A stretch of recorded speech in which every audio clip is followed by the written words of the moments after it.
Hello guys, very good morning అందరికి. ఈరోజు మనం పాలిటీలో ఆల్రెడీ 50 క్వశ్చన్స్ అయిపోయినాయి అనమాట. ఓకేనా?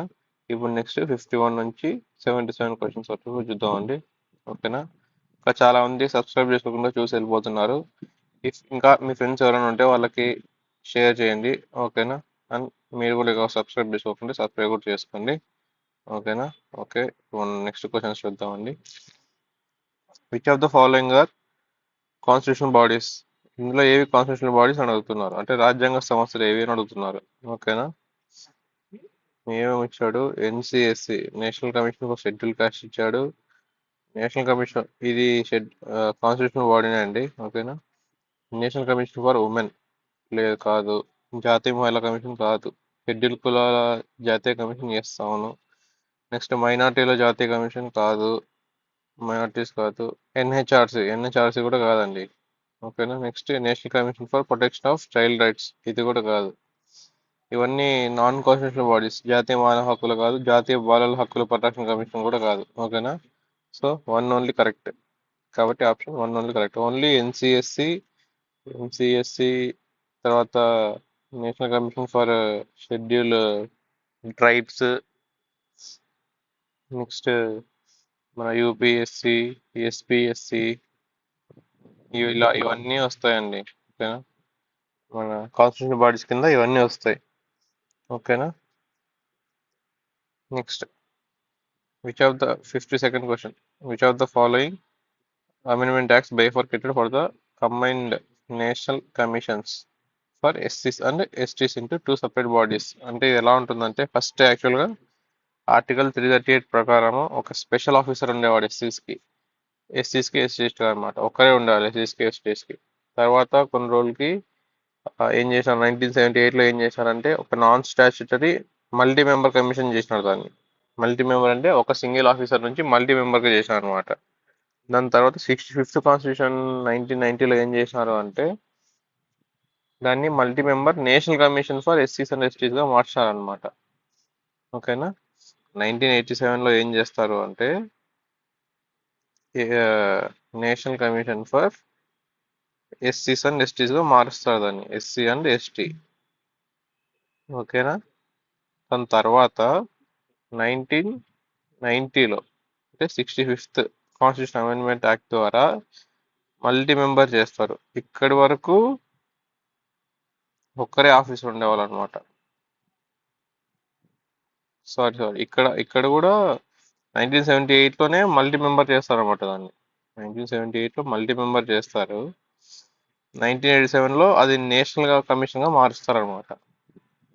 ఓకేనా? అది జస్ట్ ఇంతకుముందు నాన్ స్టాచ్యుటరీ ఉండేది, ఇక్కడ నేషనల్ లెవెల్లో మల్టీ మెంబర్ కమిటీగా ఉంటుంది అనమాట. ఓకేనా? 1990లో మల్టీ మెంబర్ నేషనల్ కమిషన్ మారుతుంది. ఓకేనా? తర్వాత 89th కాన్స్టిట్యూషన్ అమెండ్మెంట్ యాక్ట్ ద్వారా సపరేట్ చేశారు. ఇక్కడ సింగిల్ బాడీ లాగా ఉండదు అనమాట. దీన్ని సపరేట్ చేసి ఎన్సిఎస్సి సపరేట్గా, ఎన్సిఎస్టి సపరేట్గా చేస్తారనమాట. సో వీళ్ళు ఏమడిగినారంటే which of the following amendment act bifurcated, అంటే ఇక్కడ కలిసి ఉండేది అనమాట. కంబైన్డ్ నేషనల్ ఎస్సీ ఎస్టీది టూ సపరేట్ బాడీస్గా ఉండేది చేసేది ఏది అంటే ఇది. ఓకేనా? 89th అమెండ్మెంట్ యాక్ట్ అది ఎప్పుడు వస్తుంది అంటే 2003లో వస్తుంది అనమాట. ఓకేనా? 2003 అమెండ్మెంట్ యాక్ట్ ద్వారా వస్తుంది. ఓకేనా? ఓకే, నెక్స్ట్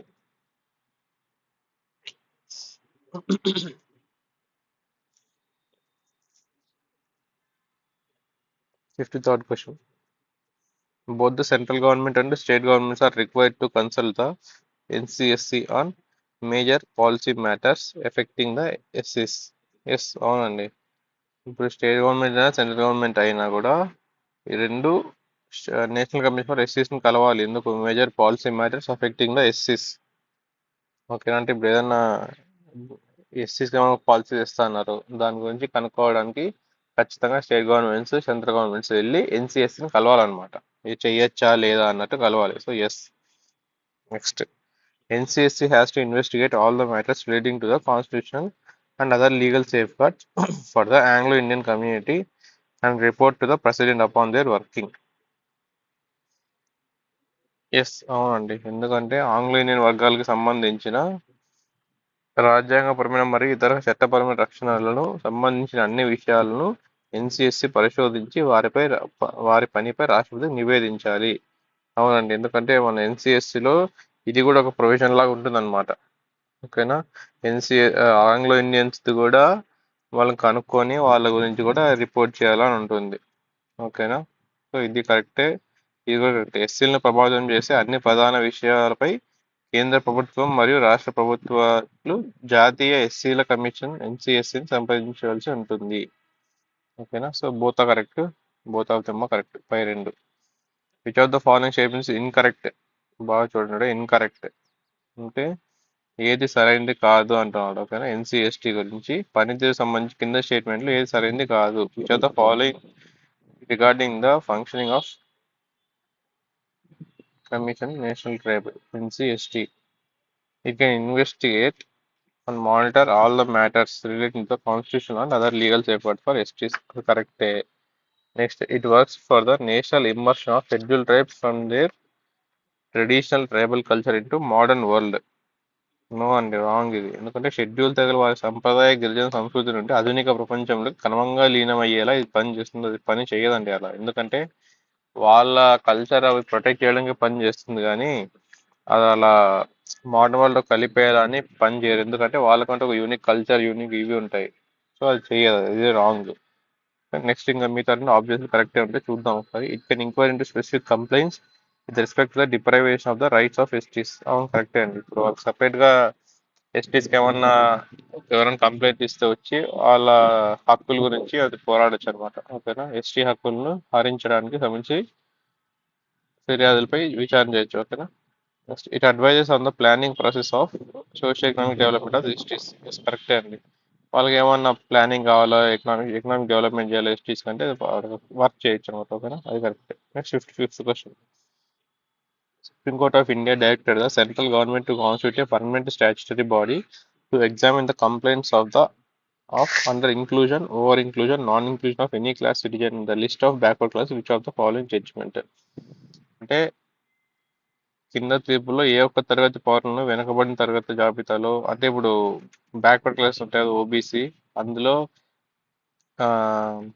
ఇంక్లూజన్ అంటే ఎవరిని ఇంక్లూడ్ చేయాలా, ఎవరిని తీసేయాలా, ఎవరిని ఇంకా ఎక్కువ మందిని పెట్టాలా, ఇంక్లూజన్ చేయాలా, ఓవర్ ఇంక్లూజనా, ఇదిగోండి జాబితాలో చేర్చడం, అతిగా చేర్చడం, లేకుంటే చేర్చకపోవడం వంటి ఫిర్యాదును పరిశీలించడానికి ఏ ప్రభుత్వాన్ని, అదే ఏ కమిటీని ఇక్కడ ఏ కేసులో అలా చెప్పింది అంటున్నారు అనమాట.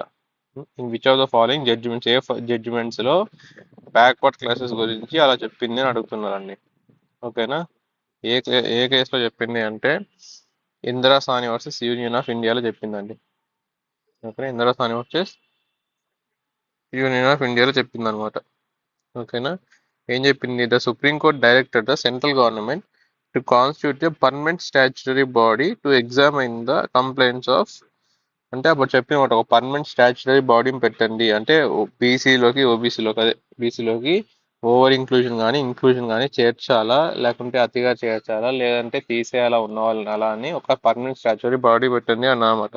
సో అప్పుడు పెట్టేదే ఎన్సిబిసి అనమాట. అప్పుడు పెట్టేది ఎన్సిబిసి. ఎన్సిబిసి అంటే ఏంటంటే national commission for backward classes అనమాట. వెనుకబడిన తరగతులు, జాతీయ కమిషన్ వారికి వెనుకబడిన తరగతులు. సో తర్వాత దీన్ని ఏం చేసినారు, 102nd అమెండ్మెంట్ యాక్ట్ ద్వారా, కాన్స్టిట్యూషన్ అమెండ్మెంట్ యాక్ట్ 2018లో వచ్చింది అనమాట. ఇది దాని ద్వారా దీనికి కాన్స్టిట్యూషన్ స్టేటస్ ఇచ్చినారనమాట. దీనికి కాన్స్టిట్యూషన్ రాజ్యాంగబద్ధమైన స్టేటస్ ఇచ్చినారు దీనికి. ఓకేనా. అది దీని ద్వారా మనకి 338B ఆర్టికల్లో ఇది చేరింది అనమాట. దీనికోసం వచ్చింది. సో ఇప్పుడు 338 ఆర్టికల్ ఏంటి, 338 ఏ. ఓకేనా. ఈ రెండు ఆర్టికల్స్ ఏదో చెప్పండి, కామెంట్ చేయండి చూసి. ఓకేనా. అయ్యో, కిందే వచ్చిందండి. ఓకే. నెక్స్ట్, ఎన్సిఎస్సి వచ్చి ఎస్ 338 article, NCST 338A, NCBC 338 article B. Next NCM ఇది కాదు, ఇది రాంగ్. So 1 2 3 correct. సరేనా. దీనికి కాన్స్టిట్యూషన్ స్టేటస్ లేదండి. మైనార్టీ దానికి కాన్స్టిట్యూషన్ స్టేటస్ లేదు. సో దాని ఏం ఆర్టికల్లో ఉండదు అనమాట. ఓకేనా. ఒక స్టాచ్యుటరీ బాడీ లాగా. Which of the following statements amendment act made for the NCBC for the constitutional body? ఇందాకే పైన చెప్పుకున్నాం కదా ఇక్కడ 102nd కాన్స్టిట్యూషన్ అమెండ్మెంట్ ద్వారా అని. ఇదిగోండి ఇక్కడ. సో 102. సో ఇలా ఒక విషయం వచ్చినప్పుడు దాని గురించి మొత్తం తెలుసుకుంటే ఒక హోలిస్టిక్ ఐడియా వస్తుంది. నెక్స్ట్ ఏమైనా క్వశ్చన్స్ అలాంటివి వస్తే మనం సాల్వ్ చేయొచ్చు అనమాట. సో అందుకే మనం సాల్వ్ చేసేటప్పుడు ఒక విషయం అదే క్వశ్చన్ టు ఆన్సర్ చదువుకోకుండా దాని గురించి ఒక హోలిస్టిక్ ఐడియా మనం తెలుసుకుంటే బెటర్ అండి. ఓకేనా? Which of the following statements correct with reference to NCBC? ఓకేనా? వెనుకబడిన తరగతుల కమిషన్ కింద స్టేట్మెంట్ లో ఏది సరైనది అని అడుగుతున్నారు. It includes complaints with respect to the deprivation of the rights and safeguards of socially and educationally backward classes. అవును, కరెక్టే. ఎందుకంటే ఇప్పుడు సామాజికంగా మరియు విద్యాపరంగా వెనుకబడిన తరగతుల హక్కులు మరియు రక్షణలు హరించడానికి సంబంధించి నిర్దిష్ట ఫిర్యాదులు విచారిస్తుంది. అవును, కరెక్టే అండి. Next, it presents annual report president. అవును, అది ఎవ్రీ ఇయర్ రాష్ట్రపతికి వార్షిక నివేదిక అందజేస్తుంది. ప్రెసిడెంట్ పై పార్లమెంట్ మొదలు పెడతారు, అంతేగాని వీళ్ళు డైరెక్ట్ ఎన్సీబీసీ పార్లమెంట్ ఇయ్యారు అనమాట. ఈసారి బాగా చూసుకోండి, ఇలాంటివి సడన్ ఇక్కడ పార్లమెంట్ అడుగుతారు, మనకు కరెక్టే అనిపిస్తుంది పార్లమెంట్ అని. కానీ ఇక్కడ రాష్ట్రపతి బదులు పార్లమెంట్ ఇస్తారండి. సో అది రాంగ్, అప్పుడు రాంగ్. కానీ ఫస్ట్ ప్రెసిడెంట్ గా ఇస్తారు వీళ్ళు. సో ఇది కరెక్ట్. ఇప్పుడు ప్రెసిడెంట్ పై పార్లమెంట్ ముందర పెడతారు. So both of them are correct. Next 59th. Linguistic minorities in India are individuals within country borders with a unique language or script. భారతదేశంలో భాషాపరమైన మైనారిటీలు ఒక ప్రత్యేక భాష లేదా లిపితో దేశ సరిహద్దుల్లో వ్యక్తులు. అవును, కరెక్టే. వాళ్ళకు సపరేట్ లాంగ్వేజ్ స్క్రిప్ట్ ఉంటుంది. లింగ్విస్టిక్ మైనారిటీస్ అంటే వాళ్ళే అనమాట, విత్ ఇన్ ద స్టేట్ లోనే ఉంటారు, వాళ్ళు with in the country borders లోనే ఉంటారు అనమాట. ఓకేనా? The commissioner for linguistic minorities is responsible for the investigating matters related to the safeguards for the linguistic minorities in the country. అవును, ఒక commissioner ఉంటారు, వాళ్ళకు కూడా కమిషనర్ ఫర్ లింగ్విస్టిక్ మైనారిటీస్ అని ఉంటారు. ఆయన రెస్పాన్సిబుల్ దేనికి? Investigating matters related to the safe guards and linguist, అంటే వాళ్ళ రక్షణకు సంబంధించిన విషయాలను పరిశీలించే బాధ్యత కలిగి ఉంటుంది. ఎవరికి? ఆయనకు ఉంటుంది, లింగ్విస్టిక్ మైనారిటీస్ ఉంటుంది అనమాట. So both of them are correct. Next 60th question. Which of the following statements are correct with regarding to the commissioner for linguistic minorities? అదే లింగ్విస్టిక్ మైనారిటీస్ గురించి, వాళ్ళ కమిషన్ గురించి ఏ కరెక్ట్ అనుకున్నారు. The Office of the Commissioner for Linguistic Minorities created based on the recommendations of the States Reorganization Act 1953-55. రాష్ట్రాల పునర్వ్యవస్థీకరణ commission 1953-55 సిఫార్సు ఆధారంగా భాషాపరమైన మైనార్టీల కమిషన్ కార్యాలయం సృష్టించబడింది. అవునండి, అప్లై చేస్తారు ఇది. ఎందుకంటే లాంగ్వేజ్ మీద స్టేట్స్ డివైడ్ అవుతా ఉంటాయి కదా, సో అందుకని ఈ కమిషన్ ని దాని ప్రకారంగా ఇస్తారనమాట. కదా. The headquarters of the commissioner is located at New Delhi. No అండి, ఇది రాంగ్. ఇది అలహాబాద్ లో ఉంటుంది. ఓకేనా? ఇది అలహాబాద్ లో ఉంటుంది అనమాట. ఓకే, న్యూఢిల్లీలో ఉండదు, ఇది అలహాబాద్ లో ఉంటుంది వాళ్ళ హెడ్ ఆఫీస్. ఇది wrong.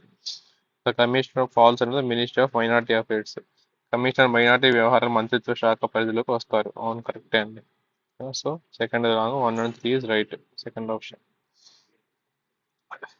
61st question. With reference to the Controller and Auditor General of India, consider the following statements. CAG అండి, కంట్రోలర్ మరియు ఆడిటర్ జనరల్ ఆఫ్ ఇండియా అని ఉంటుంది, ఒక పోస్ట్ ఉంటుంది మన ఇండియా. ఓకే, అది దాని గురించి అడుగుతున్నారు. The CAG is appointed by the president of India by warrant under his hand and seal. భారత రాష్ట్రపతి దాని చేతి ముద్ర యొక్క వారెంట్ ద్వారా నియమిస్తారు CAG ని. అవును, కరెక్టే. Next, he holds office for a period of 5 years or up to the age of 65 years, whichever is earlier. ఇక్కడ చూసే కరెక్ట్గా అనిపిస్తుంది, కానీ ఇది రాంగ్ అండి. ఎందుకంటే ఇక్కడ 5 years కాదు, ఆయన 6 years వరకు ఉండొచ్చు అంట. ఓకేనా? 5 ఏళ్ళు కాదు, 6 ఏళ్ళు ఇక్కడ. ఓకేనా? 6 ఏళ్ళ వయసు వరకు ఉంటుంది, ఆర్ 65 years. ఇది wrong. CAG can be removed by president on the same grounds in the same manner as judge of the Supreme Court. So supreme court judge లాగే సుప్రీంకోర్టు న్యాయమూర్తి వల్ల తొలగించవచ్చు. ఎస్, కరెక్ట్ అండి. So 1 and 3 is correct. Whichever of the following provisions are mentioned by the Indian Constitution to safeguard and ensure the independence of Comptroller Auditor General of India? అంటే ఆయన స్వాతంత్రాన్ని రక్షించడానికి ఏ రాజ్యాంగంలో పేర్కొన్న నిబంధనలు ఏది ఉంటున్నారు. ఓకేనా, క్యాగ్ ని ప్రొటెక్ట్ చేయాలి అంటే ఇప్పుడు ఆయన టెన్యూర్ ని ప్రొటెక్ట్ చేయాలి కదా. ఐ మీన్ ఇండియన్ కాన్స్టిట్యూషన్ లో ఆయనకంటూ కొన్ని ప్రొవిజన్స్ ఉంటాయన్నమాట. ఇలా ఇలా ఉండాలి, సెక్యూరిటీ ఆఫ్ టెన్యూర్ ఉంటుంది, ఆయన ఈజీగా తీసేయలేము, పార్లమెంట్ లో పెడితే అట్లా అలా ఉంటాయి కొన్ని. అవి ఏవి అని అడుగుతున్నారు, చూద్దాం ఒకసారి. సెక్యూరిటీ ఆఫ్ టెన్యూర్ ఉంటుందా? ఎస్, ఉంటుంది. కొన్ని ప్రొవిజన్స్ ఉంటాయి. ఓకేనా, ఇండియన్ కాన్స్టిట్యూషన్ లో ఎస్ సెక్యూరిటీ ఆఫ్ టెన్యూర్ ఉంటుంది. Non eligibility for the further office either under the government or India or ఇదే స్టేట్ గవర్నమెంట్. ఎస్, ఎందుకంటే ఆయన ఒకసారి ఈ టర్మ్ లో ఇచ్చి వెళ్ళిపోయినాక మళ్ళీ ఏ గవర్నమెంట్ లో కూడా ఇంకా ఆయనకి మళ్ళీ ఇయ్యరు. ఐ మీన్ ఏ జాబ్ ఇయ్యకూడదు అనమాట. Okay, next determination of salary and other service conditions మీద పార్లమెంట్. అవును, పార్లమెంటే ఈయన శాలరీ కానీ అన్ని కానీ చూసుకుంటుంది, ఎంత అని చెప్తుంది అనమాట. Charging administrative expenses up to the consolidated of India. ఆయన ఎక్స్పెన్సెస్ అవన్నీ కన్సాలిడేట్ ఫండ్ ఆఫ్ ఇండియా నుంచి వస్తుంటాయి అనమాట. ఓకేనా, పదవీ కాల భద్రత ఉంటుంది. భారత ప్రభుత్వం లేదని ఏదైనా రాష్ట్ర ప్రభుత్వం క్రింద తదుపరి పదవికి అర్హత లేదు, ఉండకూడదు. ఎందుకంటే బయాసులు ఉంటారేమో, తర్వాత ఒకవేళ వేరే పోస్ట్ ఇస్తే అన్నట్లు ఇయర్. ఓకే, పార్లమెంట్ ద్వారా జీతం మరియు ఇతర సేవ షరతులను నిర్ణయించడం. ఓకేనా, ఆయన పార్లమెంట్ అయితే ఆపోజిషన్ ఉంటుంది, రూలింగ్ పార్టీ రెండు ఉంటాయి కాబట్టి అలాంటి ఆ ఉద్దేశంతో అటు పెట్టి ఉంటాడు. సంచిత విధిపై పరిపాలన ఖర్చును వసూలు చేయడం. సంచిత విధి అంటే consolidate fund of India. So అక్కడ నుంచే వస్తుంది మనకి. సో ఆల్ ఆఫ్ పై ఉన్నది correct. 63rd, which of the following reports are submitted by the Comptroller and Auditor General of India to the President of India? A report వాళ్ళు CAG president submit చేస్తారు అన్నారు. CAG 3 report submit చేస్తారు president of ఇండియాకి. ఆ 3 reports ఏమంటే కింద చూద్దాం చూడండి. ఆ 3 మన ప్రెసిడెంట్ కి సబ్మిట్ చేస్తారనమాట క్యాగ్. ఏవేవి అంటే audit report on appropriation accounts, audit report on finance accounts, audit report on public undertakings. ఈ 3 సబ్మిట్ చేస్తారన్నమాట. సో 1 2 3 అలా కరెక్ట్. కేటాయింపు ఖాతాలపై ఆడిట్ నివేదిక, ఆర్థిక ఖాతాలపై ఆడిట్ నివేదిక, ప్రభుత్వ సంస్థలపై ఆడిట్ నివేదిక. ఓకేనా, ఆడిట్ నివేదిక పై ఉన్నవన్నీ సబ్మిట్ చేస్తారు. ఓకేనా, Comptroller and Auditor General of India is responsible to which of the following institutions of India? CAG అనే ఆయన ఏ ఇన్స్టిట్యూషన్స్ కి రెస్పాన్సిబుల్ అంటున్నారు అండి. ఓకేనా, ఆబ్వియస్ గా పార్లమెంట్ కి. Even though he is appointed by president, ప్రెసిడెంటే నియమిస్తారు, కానీ ఆయన శాలరీస్ అవన్నీ డిసైడ్ చేసేది పార్లమెంటే కదా. సో ఆయన పార్లమెంట్కి ఇది చేస్తున్నమాట. Why? Because the role of CAG is to uphold the constitution of India and the laws of parliament in the field of financial administration. అంటే ఆయన పని ఏంటి? కాన్స్టిట్యూషన్ ఉండే కాన్స్టిట్యూషన్ ని అప్హోల్డ్ చేయాలి, అంటే దాన్ని పాటించాలి. కాన్స్టిట్యూషన్ లో ఆయనకి ఏం వర్క్స్ ఉన్నాయో అవి పాటించాలన్నమాట. The accountability of the executive to the parliament in the sphere of financial administration is secured through audit reports of CAG. అంటే మన పార్ల పార్లమెంట్ లో చేసే వాళ్ళ ఖర్చులు కానీ దాని గురించి కానీ ఆ ఫైనాన్షియల్ అడ్మినిస్ట్రేషన్ లో అవన్నీ త్రూ ఆడిట్ రిపోర్ట్స్ క్యాగే అనమాట చూసుకుంది అవన్నీ. ఓకేనా, సో క్యాగ్ పార్లమెంట్ కే ఆన్సరబుల్ అనమాట. ఓకేనా, the CAG is an agent of the parliament. అంటే ఆయన పార్లమెంట్ ఒక ఏజెంట్ లాగా అనమాట. అంటే వాళ్ళు చేసేవన్నీ చూసుకుంటా ఉంటారు. ఫైనాన్షియల్ కానీ మన గవర్నమెంట్ ఏమన్నా ఫైనాన్షియల్ ఏమన్నా ఉంటే అవన్నీ చూసుకుంటా ఉంటారు అనమాట. సో ఈ responsible to parliament, not president, supreme court, prime minister ఎవరికి రెస్పాన్సిబుల్ కదా ఆయన. ఓకేనా, ఓన్లీ పార్లమెంట్ కి responsible. Okay, next question. Consider the following statements. The departments of India should draw money from Consolidated Fund of India only after approval of Comptroller and Auditor General of India, as it plays the role of controller. Okay, next. The CAG of India has role of both Comptroller and Auditor General, but the CAG of Britain has role of only Auditor General but not Controller. ఇదేంటంటే ఇప్పుడు కొన్ని కొన్ని departments ఉంటాయండి. మన consolidated మన fund of ఇండియాలో నుంచి డబ్బులు తీసుకోవాలంటే ఖచ్చితంగా క్యాగ్ పర్మిషన్ ఇవ్వాలా అనే వీళ్ళు అడుగుతున్నారు. కానీ ఇక్కడ మనకైతే అవసరం లేదండి. ఎందుకంటే మన దాంట్లో వేరే వేరే డిపార్ట్మెంట్స్ చాలా క్యాగ్ పర్మిషన్ లేకుండానే డైరెక్ట్ గా డబ్బులు తీసుకుంటాయి అన్నమాట. ఓకేనా, so no need of CAG permission. ఇక్కడ ఏమడిగినారు వాళ్ళు? Approval of control and auditor general of India.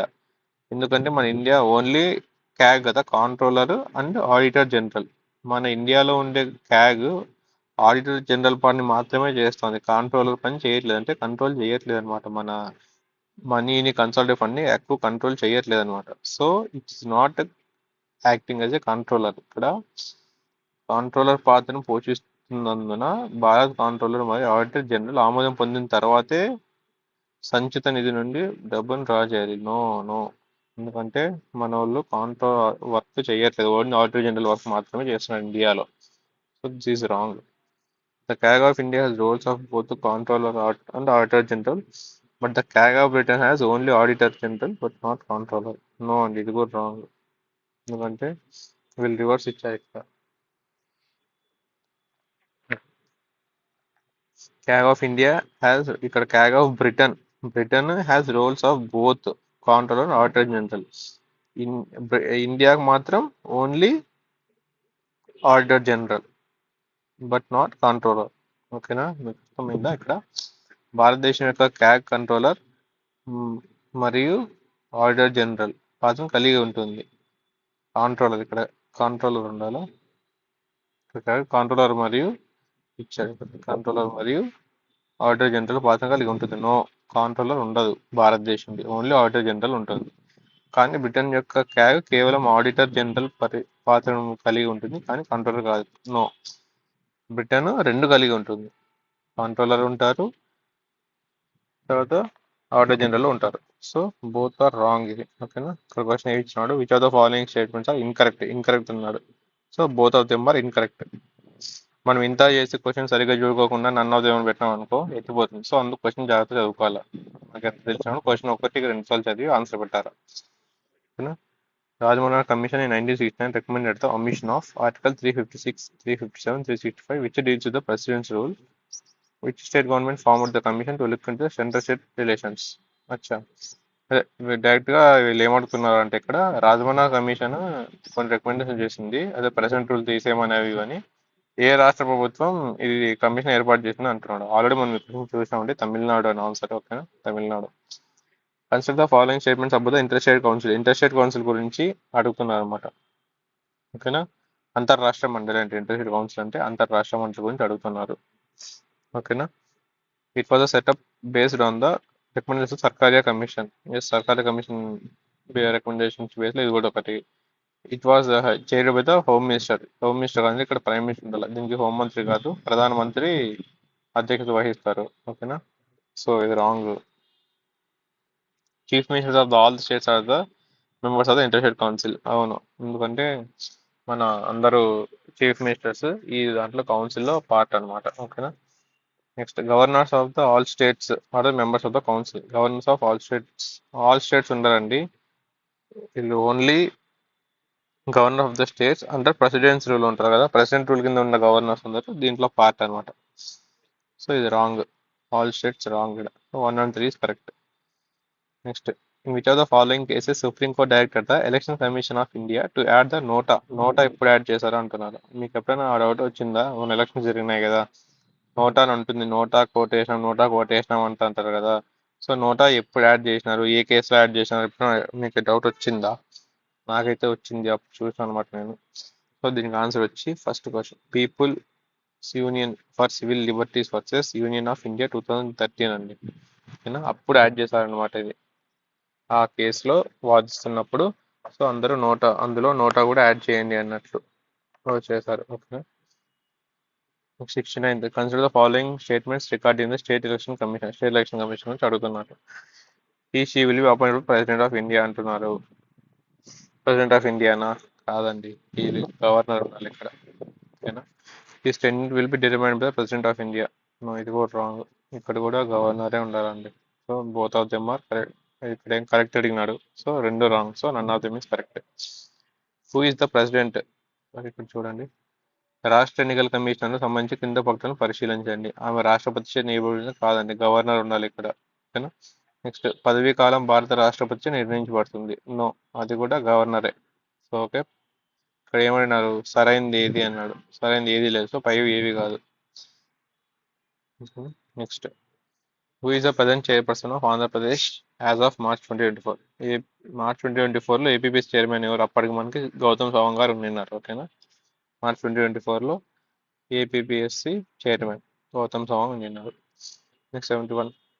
Consider the following with reference the restrictions imposed on taxation power of the states. Taxation గురించి అడుగుతున్నానండి. A state legislature cannot impose professional tax అంటున్నారు. No అండి, ఒక state legislature can impose professional tax is wrong. A state legislature cannot impose tax on the supply of goods or services if it takes place outside the state. అవును, ఇప్పుడు మన state బయట తీసుకుంటే దానికి goods and దానికి tax impose చేయలేదు. ఓకేనా. Next, state legislature cannot impose tax on state of electricity. No, ఇది రాంగ్ అండి. ఎందుకంటే ఒక state legislature it can impose tax on sale of electricity. Only railways కి, ఏమైనా సెంట్రల్ వర్క్స్ కి, అట్లాంటి వాటికి మాత్రమే ఆ ట్యాక్స్ వేయలేదు. కానీ జనరల్ గా ఎలక్ట్రిసిటీ సేల్ చేస్తే ట్యాక్స్ వేయచ్చు అనమాట. శాసనసభ వృత్తిపరమైన పన్ను విధించదు కాదు, విధించవచ్చు. సో ఇది రాంగ్. నెక్స్ట్, రాష్ట్రం వెలుపల జరిగే వస్తువులు లేదా సేవల సరఫరాపై రాష్ట్ర శాసనసభ పన్ను విధించదు. ఎందుకంటే రాష్ట్ర వెలుపల జరుగుతుంది కదా, సో విధించదు, కరెక్టే. విద్యుత్ అమ్మకాలపై రాష్ట్ర శాసనసభ పన్ను విధించదు కదా, విధించవచ్చు అనమాట ఇక్కడ. సో ఇది కూడా wrong. So only second is correct. ఓకేనా. Next 72nd question. Which of the, with reference to the center-state administrative relations, which of the following pair is incorrectly matched? Incorrect గా ఏది మ్యాచ్ అయింది అంటున్నారండి. 250 obligation of the states and the union. Yes, ఇది కరెక్టే. Article 257 control of the union over the states in certain cases. Yes, ఇది కరెక్టే. Power of the union to confer power on the states. ఇది కరెక్టే. Article 260 wrong అండి ఇక్కడ. Power of the states to entrust the functions of the union. ఇది wrong. ఇక్కడ ఏముండాలి? Jurisdiction of the union in relation to the states అని ఉండాలండి. Relation to territories out side India, అంటే మన అవుట్ సైడ్ టెరిటరీస్ ఉంటాయి కదా, దాని గురించి జ్యూరిస్డిక్షన్ లో ఉంటాయి అనమాట యూనియన్. అంటే యూనియన్ ఎంతవరకు దానికి సంబంధం అన్నట్టు ఉండదు అనమాట. ఓకేనా. ఓకే, ఒకసారి తెలుగులో దాని క్వశ్చన్. కేంద్ర రాష్ట్ర పరిపాలన సంబంధం ప్రస్తావనతో కింది వాటిలో ఏది సరిగ్గా సరిపోలలేదు? ఈ మూడు కరెక్టే. రాష్ట్రాలు మరియు కేంద్ర యొక్క బాధ్యత 256 ప్రకారం. నెక్స్ట్ ప్రకారం 257 నిర్దిష్ట సందర్భంలో రాష్ట్రాల కేంద్ర నియంత్రణ కరెక్టే. నెక్స్ట్ ప్రకారం 258 258 రాష్ట్రాలకు అధికారాలను అందించడానికి కేంద్రం యొక్క అధికారం, అది కూడా కరెక్ట్ అనమాట. సో ఇది రాంగ్. 260లో ఏముండాలంటే మన యూనియన్ కు సంబంధించి out side territories of India jurisdiction ఎంతవరకు ఉంటుందని అడుగుతున్నారు. సో అది ఉండాలి యాక్చువల్, కానీ అది వేరే wrong. The removal procedure of the state election commissioner is similar to that of రాష్ట్ర ఎన్నికల కమిషన్. తొలగించిన విధానం ఎవరి వల్లే ఉంటుంది? ఆబ్వియస్ గా జడ్జ్ ఆఫ్ హైకోర్టు ఉంటుంది అనమాట. ఓకేనా. అదే నేషనల్ ఎలక్షన్ కమిషనర్ అనేది judge of supreme court. State election commission ఒకటి జడ్జ్ ఆఫ్ హైకోర్టు. ఒక హైకోర్టు న్యాయమూర్తిని ఎలా తొలగిస్తారు, సేమ్ అలాగే ఒక రాష్ట్ర ఎన్నికల కమిషన్ కూడా తొలగించారనమాట. Okay. Article 270 associate with the following of. Article 270 దేనికి సంబంధించింది అంటున్నారు. ప్రకారం 270 అది దేని గురించి? ట్యాక్సెస్ గురించి సంబంధించింది అండి. బట్ ట్యాక్స్ దేని గురించి సంబంధించింది అంటే taxes levies on collected by centre but distributed between the centre and states. తీసుకోవడం అయితే ట్యాక్సెస్ తీసుకుంటారు సెంటరే, కానీ అది ఇద్దరికి పంచుతూ ఉంటుంది అనమాట. ఓకేనా. సెంటర్కి స్టేట్కి పంచుతుంది. పన్నులు విధించబడతాయి మరియు కేంద్రం వసూలు చేస్తుంది, కానీ కేంద్రం మరియు రాష్ట్రాల మధ్య పంపిణీ చేయబడుతుంది. Okay. 75 which among the following fifth 75th taxes were subsumed under goods and services taxes. GST కింద ఏ ట్యాక్సెస్ కలిపేశారో అడుగుతున్నారు. జిఎస్టీ ఎప్పుడు వచ్చింది మనకి? 101 ఫస్ట్ కౌన్సిల్, అదే 101 అమెండ్మెంట్ యాక్ట్ ద్వారా వచ్చింది అనమాట. ఓకేనా. దాంట్లో ఏమేమి కలిపేసినారు అంటే సెంట్రల్ ఎక్సైజ్ డ్యూటీ కలిపేసినారు, octroi and entry tax, octroi మరియు ప్రవేశ పన్ను. అదంటే కరెక్ట్. యాక్చువల్ నాకు ఎంట్రీ ట్యాక్స్ ఉంటాయి కదా, అది అనమాట. మేబీ అయ్యిండొచ్చు. ఒకసారి చూడండి ఆక్ట్రాయ్ అంటే ఏంటో, నాకు తెలియదు. ఆక్ట్రాయ్ అంటే సర్వీస్ ట్యాక్స్ తెలిసిందే, ఎంటర్టైన్మెంట్ ట్యాక్స్ తెలిసిందే. సో ఇవన్నీ మొత్తం కలిపేసానండి జిఎస్టీలో. సరేనా. 76 president rule is also known as state emergency. Yes కరెక్టే. దాన్ని స్టేట్ ఎమర్జెన్సీ అన్న అంటారు. తర్వాత కాన్స్టిట్యూషన్ ఎమర్జెన్సీ అని అంటారండి. సో కరెక్టే. President rule was never imposed on Telangana. అవును, తెలంగాణలో ఎప్పుడు ఇంపోజ్ చేయలేదండి ఇంతవరకు. ఓకేనా. So president rule article number చెప్పండి. ఓకేనా. ఆర్టికల్ నెంబర్ చెప్పండి president rule. So both are correct. ఇక్కడ కరెక్ట్ అయింది. So both are correct. రాష్ట్రపతి పాలన గురించి అడిగిన ఇక్కడ విషయమని వినపండి, ఇవన్నీ కరెక్టే. రాష్ట్రపతి పాలనను అత్యవసర పరిస్థితి కూడా అంటారు. అవును అంటారు. నెక్స్ట్ తెలంగాణ రాష్ట్రపతి పాలన ఎప్పుడు విధించలేదు. So both correct. సరైనది అడిగాను. So both correct. National emergency గురించి అడుగుతున్నారు ఇక్కడ. Centre becomes entitle to give executive directions to a state in any matter. Executive అంటే ఇక్కడ కార్యనిర్వాహక ఆదేశాలు ఇవ్వచ్చు ఎప్పుడు నేషనల్ ఎమర్జెన్సీ జాతీయ అత్యవసర పరిస్థితి ఉన్నప్పుడు ఇవ్వచ్చు అనమాట. Correct. Parliament becomes empowered to make laws on any subject mention in the state list. ఆ టైంలో అంటే పార్లమెంట్ మన స్టేట్ లిస్ట్లో ఉన్న సబ్జెక్ట్స్ మీద కూడా లా చేసే హక్కు ఉంటుంది అనమాట. సో అది కూడా correct. రాష్ట్ర జాబితాలో పేర్కొన్న ఏదైనా అంశంపై చట్టాలు చేసే అధికారం పార్లమెంట్ చేస్తూ ఉంటుందండి. So both of them are correct. So ఈరోజు 77 క్వశ్చన్స్ అయ్యాయండి ఆల్మోస్ట్. ఓకేనా. అందరికీ ఆల్ ద బెస్ట్. బాగా చదువుకోండి. Have a nice day everyone. Thank you. Bye bye.